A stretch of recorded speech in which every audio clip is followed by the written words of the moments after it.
بسم اللہ الرحمن الرحیم۔ حضرت حارث اشعری رضی اللہ تعالی عنہ سے منقول ہے کہ نبی اکرم خاتم النبیین صلی اللہ علیہ وآلہ وسلم نے ارشاد فرمایا کہ اللہ تعالی نے حضرت یحییٰ بن حضرت زکریا علیہ السلام کو 5 باتوں کا خصوصیت کے ساتھ حکم فرمایا کہ خود بھی ان پر عامل ہوں اور بنی اسرائیل کو بھی ان کی تلقین فرمائیں، مگر حضرت یحییٰ علیہ السلام کو ان امور خمسہ کی تلقین میں کچھ تاخیر ہو گئی۔ تب حضرت عیسیٰ علیہ السلام نے فرمایا، میرے بھائی اگر تم مناسب سمجھو تو میں بنی اسرائیل کو ان کلمات کی تلقین کروں جن کے لیے تم کسی وجہ سے تاخیر کر رہے ہو۔ حضرت یحییٰ علیہ السلام نے جواب دیا کہ اگر میں آپ کو اجازت دے دوں اور خود تعمیل حکم نہ کروں تو مجھے خوف ہے کہ کہیں مجھ پر کوئی عذاب نہ آ جائے یا میں زمین میں دھسا دیا جاؤں، اس لیے میں خود ہی پیش قدمی کرتا ہوں۔ چنانچہ انہوں نے بنی اسرائیل کو بیت المقدس میں جمع کیا۔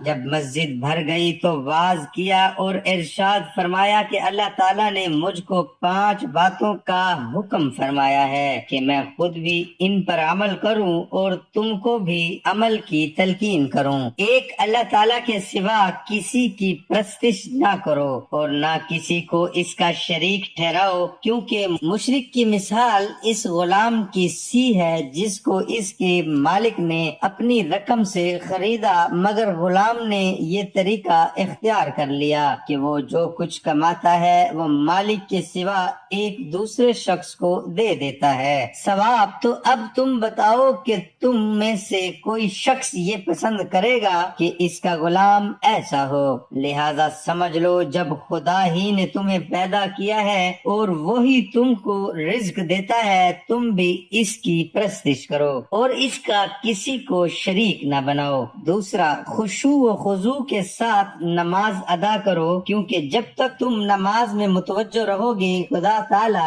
برابر تمہاری جانب رضا و رغبت کے ساتھ متوجہ رہے گا۔ تیسرا، روزہ رکھو، اس لیے کہ روزہ دار کی مثال اس شخص کی سی ہے جو ایک جماعت میں بیٹھا ہو اور اس کے پاس مشک کی تھیلی ہو، چنانچہ مشک اس کو بھی اور اس کے رفقا کو بھی خوشبو سے محفوظ کرتی رہے گی۔ اور روزے دار کی منہ کی بدبو کا خیال نہ کرو، اس لیے کہ اللہ تعالیٰ کے نزدیک روزے دار کے منہ کی بدبو جو خالی معدے سے اٹھتی ہے مشک کی خوشبو سے زیادہ پاک ہے۔ چوتھا، مال میں صدقہ نکالا کرو، کیونکہ صدقہ کرنے والے کی مثال اس شخص کی سی ہے جس کو اس کے دشمنوں نے اچانک آ پکڑا ہو اور اس کے ہاتھوں کو گردن سے باندھ کر مقتل کی جانب لے چلے ہوں، اور اس نا امیدی کے عالم میں یہ کہے کہ کیا یہ ممکن ہے کہ میں مال دے کر اپنی جان چھڑا لوں، اور اسباب میں جواب پا کر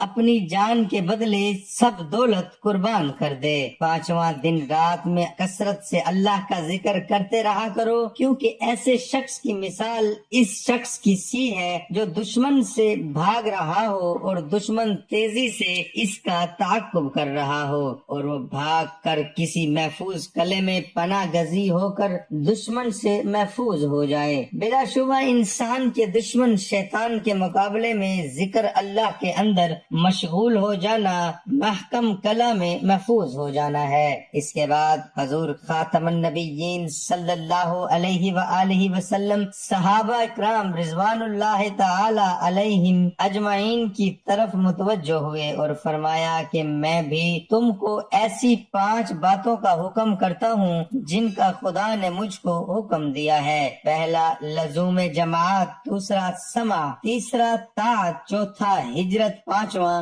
جہاد فی سبیل اللہ۔ بس وہ شخص جماعت سے ایک بالشت بھی نکل گیا، اس نے بلا شبہ اپنی گردن سے اسلام کی رسی کو نکال دیا، مگر یہ جماعت کا لزوم اختیار کرے اور جس شخص نے جاہلیت کے دور کی باتوں کی طرف دعوت دی تو اس نے جہنم کو ٹھکانہ بنایا۔ حضرت حارث اشعری رضی اللہ عنہ فرماتے ہیں کہ کہنے والے نے کہا، اگرچہ وہ شخص نماز اور روزے کا پابند ہی کیوں نہ ہو، یہ سمجھتا ہو کہ میں مسلمان ہوں، تب بھی سزا اور جہنم ہے۔ وہیب بن الورد نے ایک روایات نقل کی ہے کہ ایک مرتبہ ابلیس صورت بدل کر حضرت یحییٰ بن زکریا علیہ السلام کے سامنے آیا اور کہنے لگا، آپ کو کچھ نصیحت کرنا چاہتا ہوں۔ آپ علیہ السلام نے جواب دیا، مجھے تمہاری نصیحت کی ضرورت نہیں، البتہ یہ بتاؤ کہ بنی آدم کے بارے میں تیرا کیا خیال ہے؟ ابلیس نے جواب دیا، ہمارے یہاں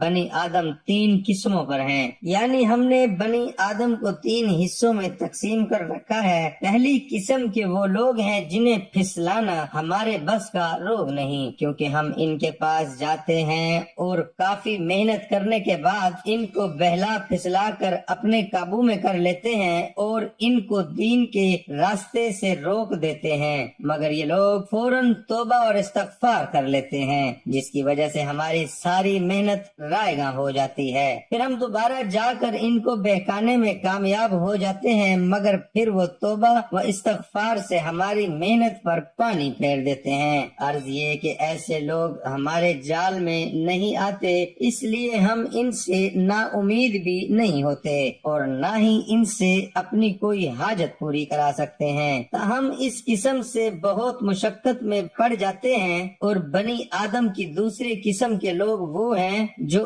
آسانی سے ہمارے قابو میں آ جاتے ہیں، اور وہ ہمارے ہاتھوں میں اس طرح رہتے ہیں جیسے تمہارے بچوں کے ہاتھوں میں گیند۔ ہم ان سے جیسے چاہیں کام لے لیتے ہیں اور یوں ہماری محنت کارگر ثابت ہو جاتی ہے۔ اور تیسری قسم میں آپ جیسے معصوم لوگ ہیں جن پر ہمارا کوئی قابو نہیں چلتا۔ علماء سیر نے اسرائیلیات سے نقل کیا ہے کہ حضرت یحییٰ علیہ السلام کی زندگی کا بڑا حصہ صحرا میں بسر ہوا۔ وہ جنگلوں میں خلوت نشین رہتے اور درختوں کے پتے وغیرہ ان کی خوراک تھی، اور وہیں پر ان پر اللہ تعالیٰ کا کلام نازل ہوا۔ تب انہوں نے دریائے یرون کے نوح میں دین الہی کی تبلیغ شروع کر دی اور حضرت عیسیٰ علیہ السلام کے ظہور کی بشارت دینے لگے۔ ابن اسحاق حضرت وہب بن منبع رحمت اللہ علیہ سے چند روایات نقل کی ہیں جن کا حاصل یہ ہے کہ حضرت یحییٰ علیہ السلام پر خدا کی خشیت اس درجہ تھی کہ وہ اکثر روتے رہتے تھے،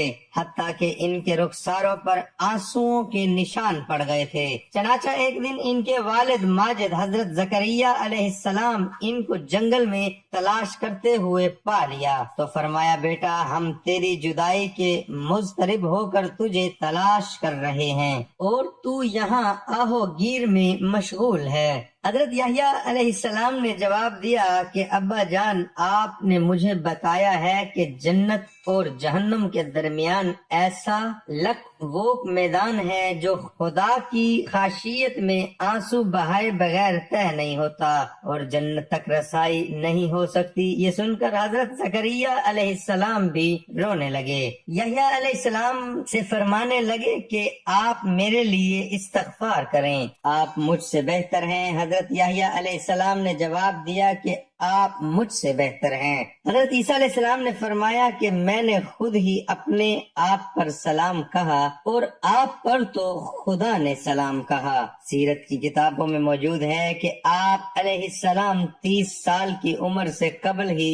نبی بنا دیے گئے تھے۔ صحیح بخاری میں حضرت یحییٰ علیہ السلام کے ذکر میں صرف اسراء کی حدیث کے اس ٹکڑے کو بیان کیا گیا ہے جس میں نبی اکرم خاتم النبیین صلی اللہ علیہ وآلہ وسلم کا دوسرے آسمان پر ان کے ساتھ ملاقات کرنا مذکور ہے۔ پس جب میں دوسرے آسمان پر پہنچا تو دیکھا یحییٰ و عیسیٰ موجود ہیں۔ جبرائیل نے کہا کہ یہ یحییٰ و عیسیٰ ہیں، ان کو سلام کیجئے۔ میں نے ان کو سلام کیا، انہوں نے سلام کا جواب دیا، پھر دونوں نے کہا آپ کا آنا مبارک ہو، ہمارے نیک بھائی اور نیک پیغمبر۔ حضرت زکریا و یحییٰ علیہ السلام کے واقعات و حالات سے اگرچہ حقیقت بین نگاہیں ہیں جو نتائج اخذ کر سکتی ہیں، تاہم یہ چند باتیں خصوصیت کے ساتھ قابل توجہ ہیں۔ دنیا میں اس شخص سے زیادہ شقی اور بدبخت دوسرا کوئی نہیں ہو سکتا جو ایسی مقدس ہستی کو قتل کر دے جو نہ اس کو ستاتی ہے نہ اس کے مال و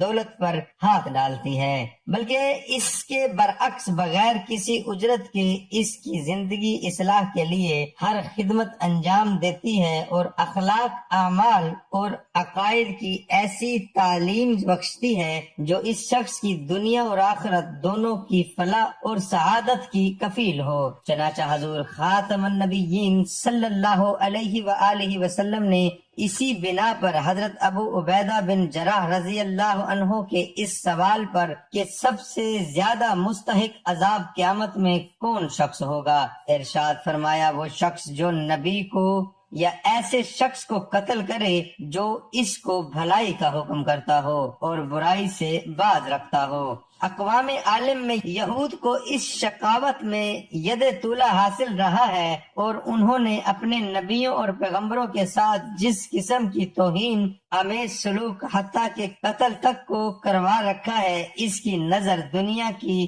دوسری قوموں پر مفقود ہے۔ چنانچہ حضرت زکریا، حضرت یحییٰ علیہ السلام بھی انہی بدبختوں کے ظلم کا نشانہ بنے اور جام شہادت نوش فرمایا۔ حضرت معاویہ رضی اللہ تعالی عنہ کے مولا حضرت قاسم سے ایک طویل روایات نقل کی ہے جس میں حضرت یحییٰ علیہ السلام کی شہادت کا واقعہ اس طرح مذکور ہے کہ دمشق کے بادشاہ ہداہد بن حداد نے اپنی بیوی کو 3 طلاقیں دی تھیں اور وہ چاہتا تھا کہ اس کو دوبارہ اپنی بیوی بنا لے۔ حضرت یحییٰ علیہ السلام نے فتویٰ طلب کیا تو انہوں نے فرمایا کہ اب یہ تجھ پر حرام ہے۔ ملکہ کو یہ بات سخت ناگوار گزری اور حضرت یحییٰ علیہ السلام کے قتل کے در پہ ہو گئی اور بادشاہ کو مجبور کر کے قتل کی اجازت حاصل کر لی۔ جب آپ مسجد جبرون میں نماز میں مشغول تھے تو آپ علیہ السلام کو قتل کروا دیا